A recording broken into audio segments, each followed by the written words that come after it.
Okay, good evening everybody. Welcome to the Council's Cabinet meeting today, the 6th of December. Just before we go into the formal meeting on the agenda, I just wanted to thank everybody on the Cabinet, officers and members from opposition groups as well who have joined us today in a lobby at Parliament, and I'll display my board here to fill the gap. And save jobs at Alstom. It was a very good day. Lots of MPs joined the lobby from various political groups, and then we got some separate meetings with senior members of Parliament and some officials. Alstom are meeting or were meeting as we left. So hopefully we'll have some good news to report, and government takes action to protect the vital jobs in a vital industry here in Derby. But again, just want to say thank you to everybody who's taken time out and joined that lobby today. Okay, moving through with today's agenda then. There's no apologies. I think full turnout from Cabinet. Thank you. I've not been made aware of any late items. Extend a welcome to the Youth Mayor and the Deputy Youth Mayor. Welcome both of you. I have no receipts of petitions, nor is there any urgent items which call-in will not apply to. Are there any declarations of interest, Cabinet? No, thank you very much. And can somebody move the minutes of the previous meeting held on the 21st of November, please? Mr. Peatfield, a seconder. Thank you. Okay, so under matters referred, recommendations from the Exec Scrutiny Board, will deal with those item by item as we go through the agenda. Item 8 then under matters referred is recommendations from the Executive Scrutiny in relation to the forward plan. So hopefully you find a report in your papers under item 8. Just taking these one by one, to note the forward plan, that's fine. To agree that Council Cabinet should be urged to bring key decisions 27-23 and 03-21 forward on the forward plan to allow for earlier scrutiny by the Exec Scrutiny Board. Both of those agenda items are due at scrutiny in December, so one of them later on this month and the other one in January, so I don't think there's any way they can be brought any more forward than that. Item 3, to refer key decision 27-23 to the Corporate Services and Cost of Living Board for possible inclusion on the work programme. And item 4, to refer key decision 03-21 to the Regen and Vibrancy Climate Change Board for possible inclusion on its work programme. Again, like I said before, I've said on many occasions, it's for the chairs and vice chairs of the scrutiny boards to agree their work plans. I don't think it'd be right for us as a Cabinet to impose the work programmes of the scrutiny board, but I think both of them items are on the work programmes. So we can agree to note item 8, Cabinet. Everybody in agreement with that? Okay, thank you. Under key decisions then, item 9, proposal to merge Walbrook Nursery School and Pear Tree Infant School. Over to Councillor Whitby. Yes, thank you, Chair. This is just generally good news all round. Pear Tree Infants are going to get a new build anyway, which is fantastic news. Pear Tree Infants are federated with Walbrook Nursery School, located just a short distance away, and therefore they share a head teacher, share a governing body. The governing body approached the council and asked if they could take this opportunity with the new build to basically merge together, and therefore they've actually proposed, and they are financing an extra development on top of the new build.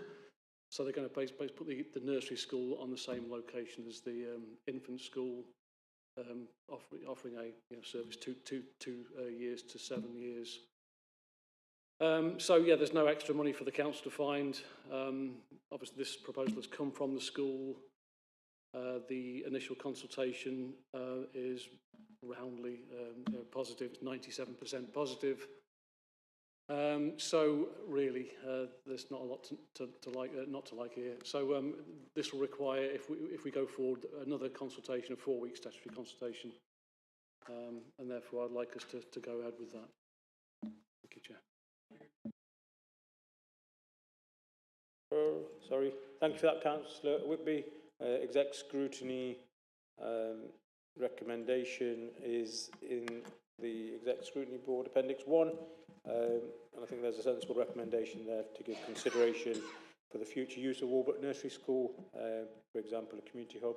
I'm sure we'd all welcome that, in particular Normanton Ward councillors would welcome that as well, so we just need to explore what options are available to us when that decision is needed. Okay, anybody else like to speak on this item?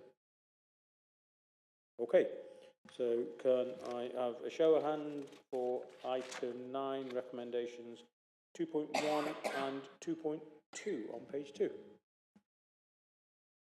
Thank you, that's carried. Okay, moving on to item 10 under key decisions, proposals on integration between Derby City Council and Derbyshire Community Health Services for the delivery of re-enablement, short-term and urgent support. Councillor Martin. Thank you. This report concerns services for re-enablement, short-term care and hospital discharge and urgent support. Currently, these services are delivered jointly by Derby City Council and the NHS Trust, Derbyshire County Community Health Services, who work closely together at or from Perth House, or people will have used their services when being discharged from hospital. This report, if agreed, will facilitate formalising the partnership working and rendering it more integrated constitutionally.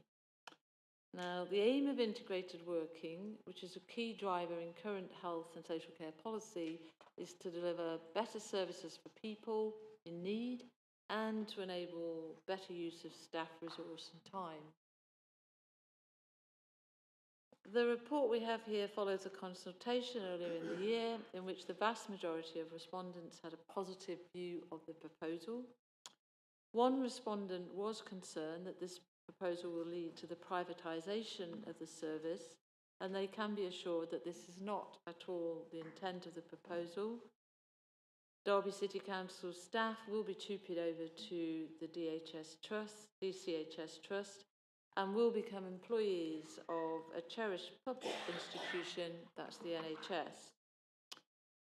So this report is a catalyst for progressing with the integration initiative, and further details will be delegated to senior officers and the cabinet member. It's important to note that either party could still withdraw if at any point they feel the process isn't right. However, thus far, all parties support this leading initiative in the business of health and social care integration. Thank you. Thank you very much, Councillor Martin. Do we have any speakers on this? No. Councillor Martin, you'd probably be aware of the recommendation from Exec Scrutiny. Do you want to just respond to that, please? Thank you. Yes, in principle, I was very keen on this recommendation. I have spoken with the senior officer dealing with it, and we're very happy to include it into the report and the official documents that will set up the partnership, because, you know, preventative health is where everybody wants things to be. So yeah, happy with it. Okay, thank you very much. If there are no other speakers then, Cabinet, can I have a show of hands for recommendations 2.1 through to 2.3 with the additional recommendation from Exec Scrutiny, please? Thank you very much. That's also carried. Okay, moving on to item 8, approval of the council tax support scheme for the next municipal year.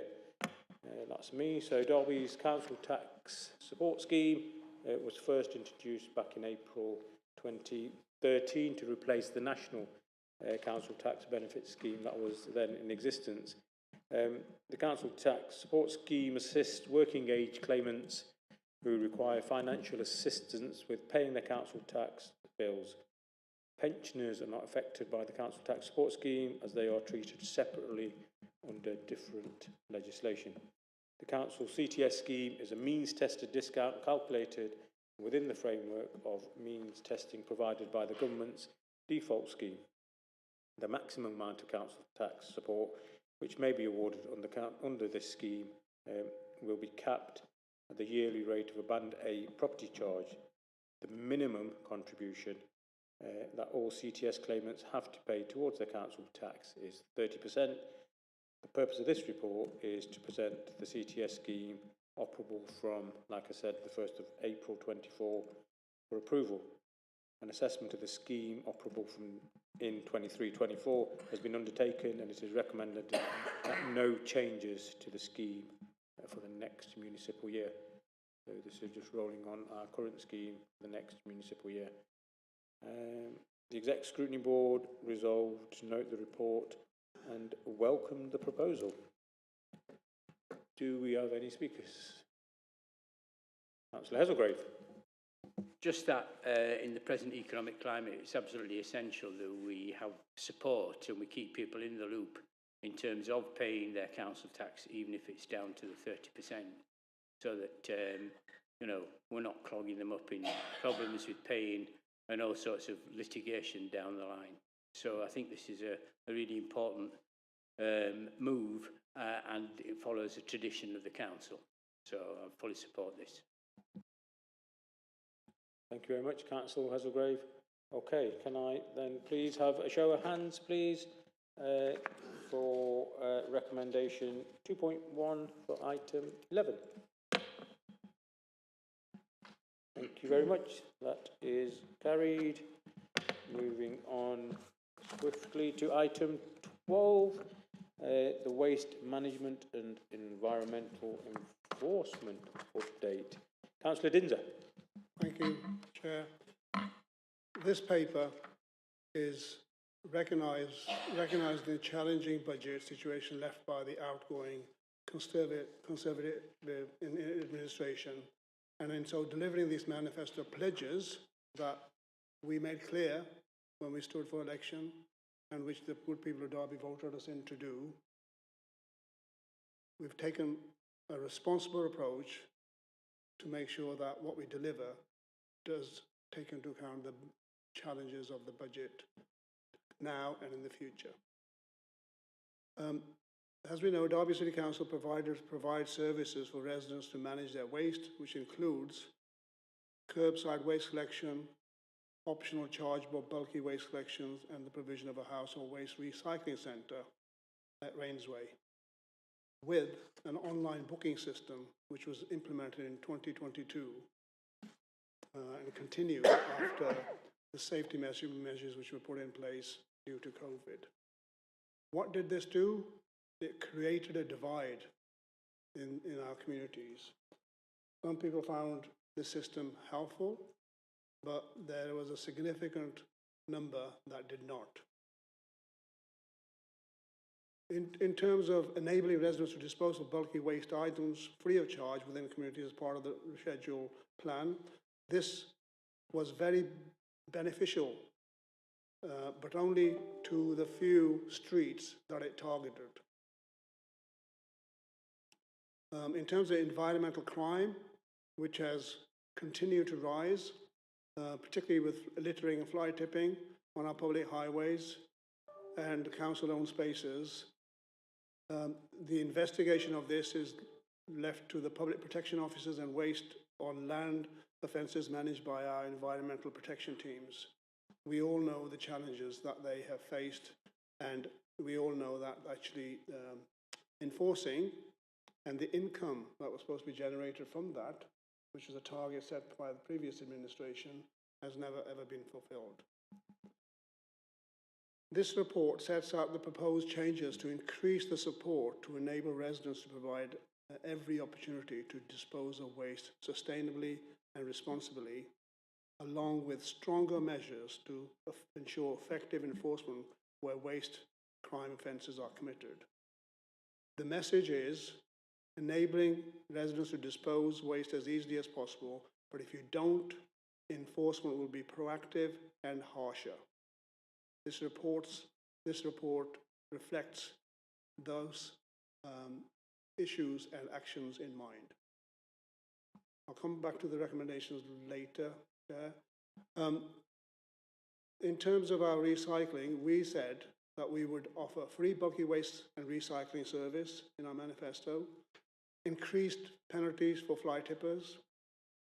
The Rainsway Tip will offer a variety of bookable appointments and open sessions. We argue this strongly.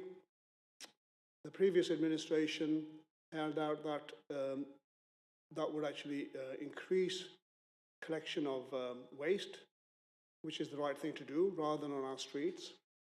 And there was an element of commercial waste that was getting there, which was targeted, but in this report, surely it was not 60%, which is the reduction in actually waste collected in Rainsway since the bookable only access to the site was implemented and not changed, despite full council voting on a number of occasions to do this. So we are going to make sure that and the elements that will be focused on is that introducing mattress recycling is already part of the mattress processing is included in the new guidance around persistent organic pollutants and therefore now collected separately. And whilst work to develop a climate and recycling hub in the city is in early stages of development, implementation of a reuse facility at the Rainsway site is progressing, and I hope to be bringing more information and reports on that in future. For those who say Labour is not doing much for the city and the city centre, they are wrong. We are, as those Manifesto Pledges 3.1 highlight, we said that we will prioritise our neighbourhood teams to tackle antisocial behaviour, fly tipping in the city, and particularly the city centre. So with that in mind, the City Centre Task Force and its one priority of community safety around tackling antisocial behaviour and littering in the city. We have set up a City Centre Summit, which will take that strand of the City Centre Task Force work. We have not done anything, not done anything. We have done what should have been done in the last 5 years. Although these services and facilities are provided, Street Pride teams continue to respond to nearly 2,000 requests to deal with fly tips in the city each year and around 400 service requests for litter, with an additional 216 tonnes of waste collected from 2019-20 to 22-23. That should not be on our streets for collection. It should be deposited in our appropriate waste disposal and collection sites. So in terms of the recommendation of bulky waste, with the financial situation in mind, we have looked at a recommendation and a proposal where 2 weeks in the year, in spring and winter, access will be made available to the residents of Derby, across Derby, to have free bulky waste bookings in those periods. This will realise a cost of about 9,000, but other local authorities where this has been done, it has meant that the use of bookable bulky waste usage has increased. So we're hoping that 9,000 reduction in the budget and the pressure will be compensated for the increase in sales, which has happened in other authorities where this particular initiative has been implemented. That is on paragraph 4.5, tables which identify littering and demand and fly tipping demand in the city over the years where we have collectible data. And it shows that there are 3 wards, figure 6 and 7, show where demand is concentrated in the city with the highest number of both littering, 1/3 of the total for the city, and fly tipping, 2/3 of the cities. So that's in locality 3, in Abbey, Arboretum and Normanton. This paper recognises the social, economic and demands of that area, and so the locality working will focus on that in terms of tackling those issues. So in terms of the booking system, we are proposing to open the Rangeway site to unbookable access on a Sunday, 12 till 6. This is something that the people of Derby have asked for. We have argued in this chamber before, and now we are delivering.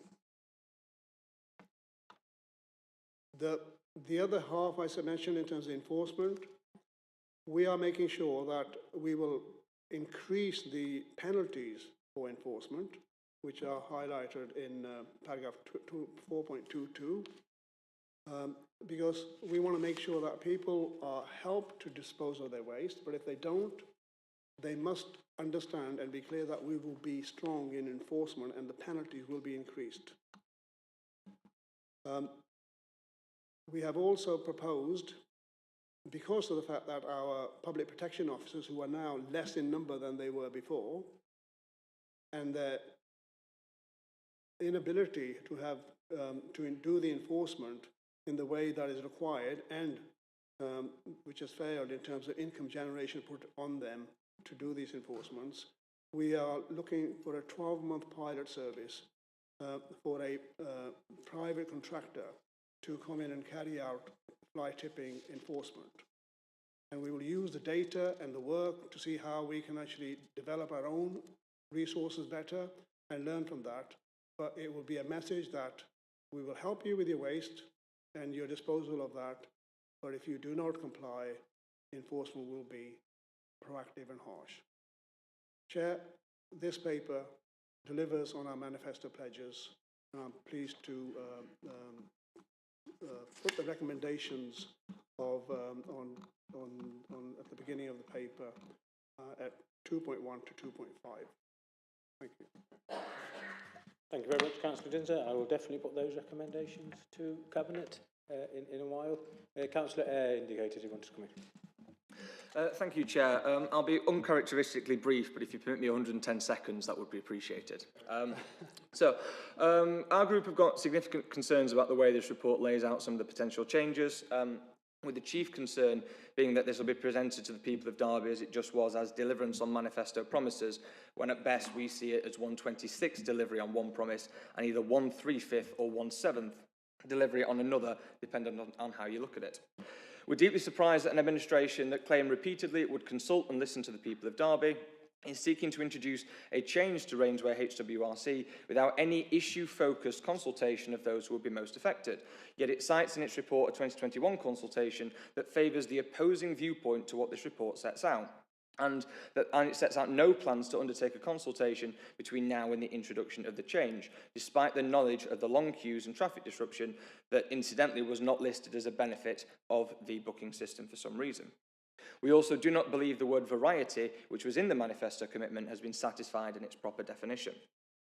The free bulky waste collections are set to be offered on only 2 weeks of the year, as was stated at exec scrutiny. Even then, just like on neighbourhood board funding, our shadow cabinet had to sort a potential mess out for you, as it looks like you were willing to permit a free-for-all, overload the system and bring the service to its knees with no cap on the ability for its use. Instead, you've settled now on just 400 free collections per year, meaning that at best, just 0.38% of the people of Derby can actually benefit from this change. Is it really believed this will have a major significant impact on fly tipping? Again, 0.38% at best can benefit. And is that really what you believe people believed your manifesto pledge to be? Again, 0.38%. This low number also leads us to question how citywide this change will actually end up being, or whether in reality it would just be focused on 1, 2 or 3 wards. We also don't believe there are proper tangible details about costings in this report, short of we'll find the money from somewhere, probably. I'd also take real issue with any suggestion public protection officers are incapable or unable in any way. Please admit this report is rushed, there's a gesture politics element to it, and bring back a more sensible one. Thank you, Councillor Eyre. Just before I respond, I'll let Councillor Prosser just also make a contribution. Yeah, I mean, we're not against everything in this. There's some really good, interesting ideas. We are concerned that the free bulky waste collection for just 2 weeks a year is going to be really hard to schedule in, i.e. when the phone lines open for booking those particular weeks. Is there going to be a lottery ticket system? Are people going to jam the phone lines? Can our support and phone line system actually cope with this? Are we going to book online? How much advance notice are we allow people to book? However it works, we think it's probably going to cause a lot of trouble. It's a little bit trying to fulfil a manifesto rather than actually provide a decent service. So although we quite welcome the move, I don't think this is the answer that the city's really looking for. And we'd rather a more sensible approach to that personally. Thank you, Councillor Prosser, for your slightly more positive and rational response. Councillor Eyre, look, let's just keep this really simple. We've got a problem in this council, like many other local authorities have got, and that's we've been starved of cash from central government. And I'm hopeful, and I'm sure you can agree with that, because there were similar comments in the last 5 years when your group were in control. We'd absolutely love to be able to make the bulky waste collection service available more, but given the budget constraints that we know at this local authority, at many other local authorities, let's just note what happened up the A52 last week, and many other councils from all political persuasions are in similarly difficult situations. So it would be reckless for us to go and promise and make changes where we knew they just wouldn't be affordable or sustainable. But despite those tough budget positions, we've managed to bring together Councillor Dinser and the team in waste management, bring together a report which simply says we're going to make it much easier for those people who legally want to dispose of their waste, making a number of changes which will allow it to make it much easier for people to legally dispose of their waste.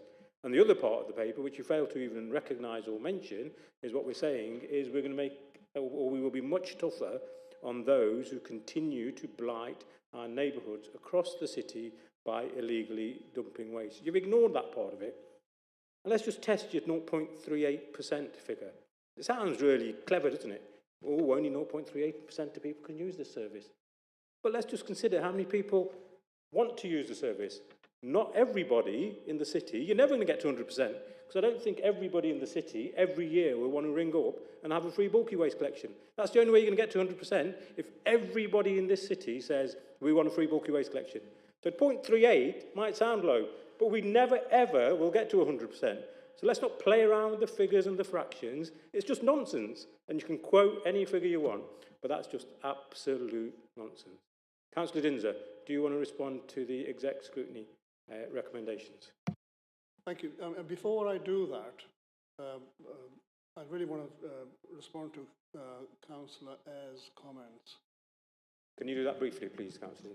Sorry? Can you do that briefly? I think I've responded. I don't want to dwell too much on it. The public protection officers, nobody's saying they are not capable of doing the job, but the reality is either they were set unrealistic income-raising targets by your administration, or their resources were cut so badly that they couldn't do their job, or that they were focused on other things.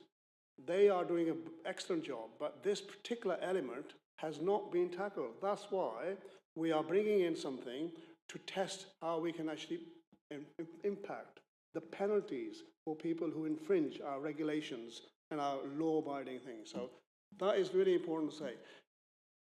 The idea of the bulky waste not being very impactful, the message, as I try to convey, was that we are enabling people to make use of that. Those people sometimes may be financially constrained.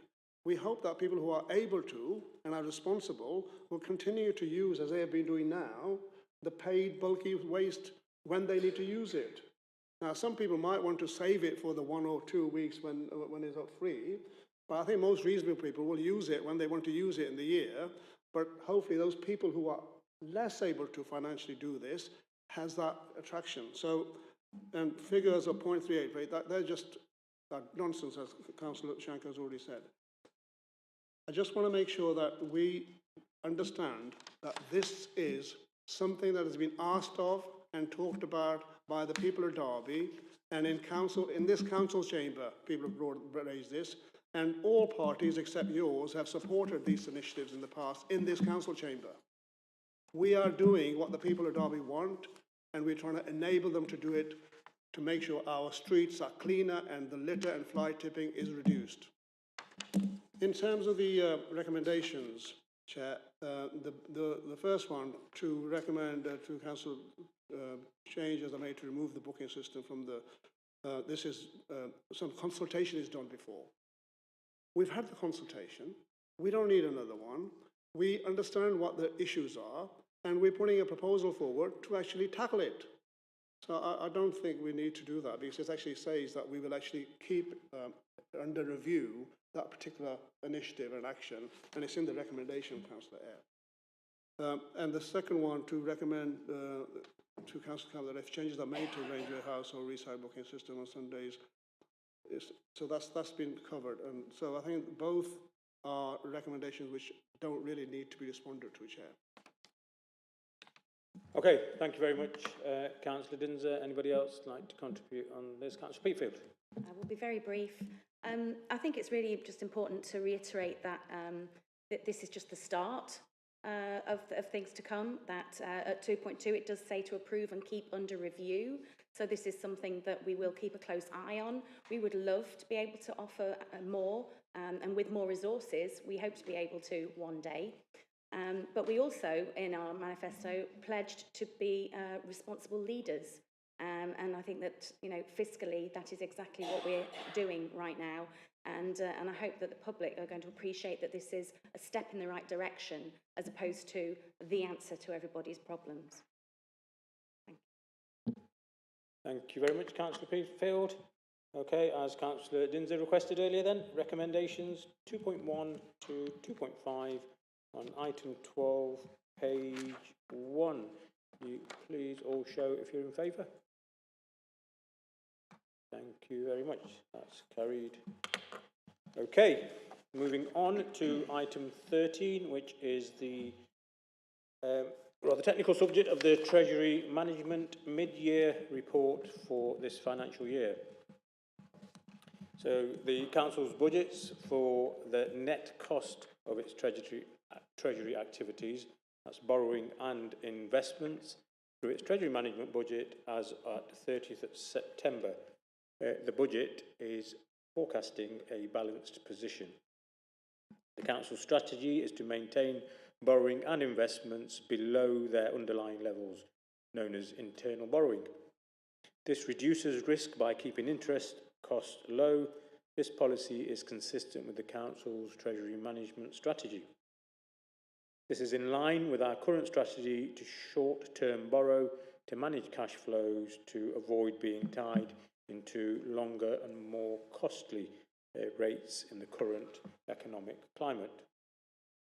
On the Treasury investment activity side, the Council holds invested funds representing income received in advance of expenditure plus balances and reserves held.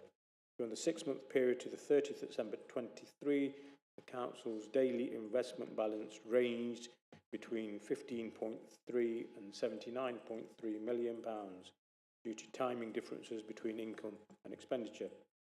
And on the compliance side, the compliance report is detailed at paragraph 4.5 of this report.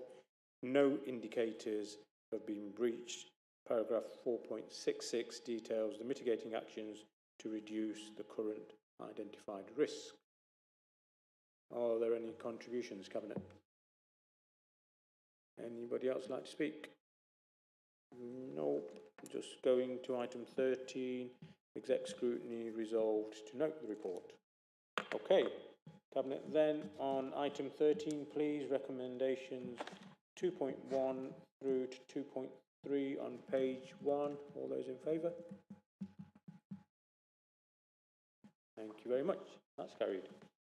Okay, doing well today. Item 14. Where are we going next?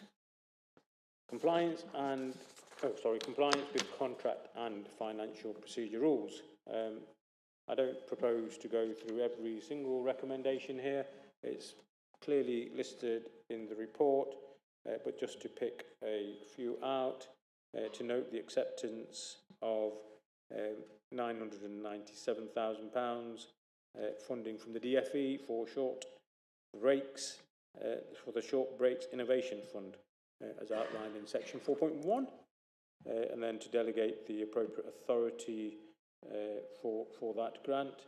Also to approve the addition to the 23-24 Property Capital Programme for the scheme of works at Sinfin Library for £30,000 funded from section 106 funding as outlined in 4.2. Also to approve a bid for funding from the DFT for capital funding of £36.5 million from the second tranche of zero emission bus regional area scheme, ZEBRA 2, as outlined in 4.3, and then the necessary delegation for that if we're successful. Also to note the acceptance of the DFE revenue and capital grant funding allocation of 1.382 million to support the delivery of the National Wraparound Childcare Programme with the Capital School Organisation and Provision Service at Derby City's lead for the programme, and that's described in section 4.4, and then the necessary delegations around that also. So, Cabinet, anybody like to add anything or make any contribution on either of those points? Any members? No. Okay. The Exec Scrutiny Board also resolved to note that report. Okay. So, item 14, Cabinet recommendations 2.1 to 2.4 on page 1 of the report. All those in favour, please. Thank you very much. That's also carried. Brilliant. That quite swiftly takes us to the end of the agenda. Thank you very much, officers, for your help in the preparation of all these reports. Thank you, Cabinet, for presenting reports. Thank you, opposition members, for your attendance. Thank you, Youth Mayor and Deputy Youth Mayor. Good evening.